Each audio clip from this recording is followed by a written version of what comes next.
લોકો 90s ના છે ત્યાં સુધીના લોકોને ખબર હશે કે પેજર શું છે, પરંતુ 20-22 વર્ષના યુવાઓને કદાચ ખ્યાલ નહીં હોય કે પેજર શું છે. આપને બતાવીએ કે આખરે પેજર હોય છે શું, કારણ કે તેને સમજશો તો ખ્યાલ આવશે કે આ હુમલો કઈ રીતે કરવામાં આવ્યો અને પેજર કેમ લોકો વાપરે છે.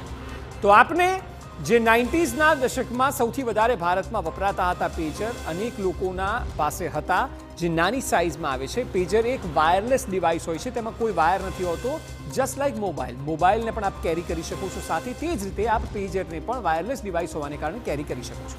મેસેજ મોકલવા માટે ઉપયોગ થાય છે. આમાં કોઈ ફોન કોલ નથી થતો, ના કોઈનો કોલ આવે છે, ના કોલ જાય છે, પરંતુ માત્ર ને માત્ર મેસેજિંગ ડિવાઇસ છે. તેમાં મેસેજ જ એકબીજાને મોકલી શકાય છે. નાની સ્ક્રીન અને મર્યાદિત કીપેડ હોય છે અને તેમાં પણ મેસેજમાં પણ વર્ડની સંખ્યા, જે શબ્દો હોય છે તેની પણ મર્યાદિત રાખવામાં આવે છે. એટલે આપે મેસેજ મૂક્યો એ પણ આપે ખૂબ મર્યાદિત શબ્દોમાં લખવાનો હોય છે. એ સિવાય એલર્ટ કોલ ઝડપથી રિસીવ કરી શકાય છે. જે એલર્ટ કોલ આપે જોયું, તે જો વિડીયો કદાચ સોશિયલ મીડિયામાં જોયો હોય તો જે પ્રકારે લોકોના પેજરમાં એલર્ટ કોલ આવ્યો, તે જ એ કેસમાં ટર્નિંગ પોઈન્ટ સાબિત થયો, કારણ કે લોકોએ એક કોલ રિસીવ કરવા અથવા તો પેજર કાઢ્યા અને જોયા. પેજરનો સૌ પ્રથમ ઉપયોગ ન્યુયોર્ક સિટીમાં 1950માં થયો હતો.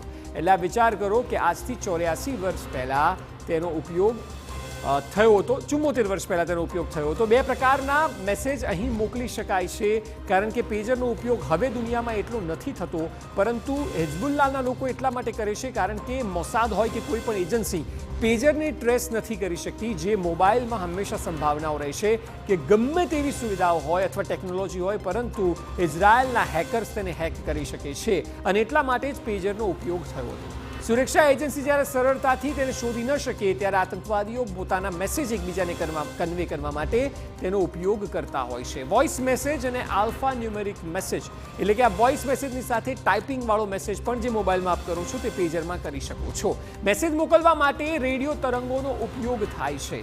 મૂળ વાત એ છે કે જે થોડા ઘણા લોકો પેજર યુઝ કરે છે, અને એમાં પણ Taiwan, made in Taiwan pager હોય છે, અને અહીં જ મોસાદે ખેલ પાડ્યો હોય તેવું સંભાવનાઓ દેખાઈ રહી છે, કારણ કે તાઇવાન સાથે યુએસને સારા સંબંધ છે અને ઇઝરાયલ જાણે છે કે જો અહીં હુમલો કરવો હોય તો પછી તાઇવાન સાથેના સંબંધો યુએસના સારા છે, તેનો ઉપયોગ કરી શકાય.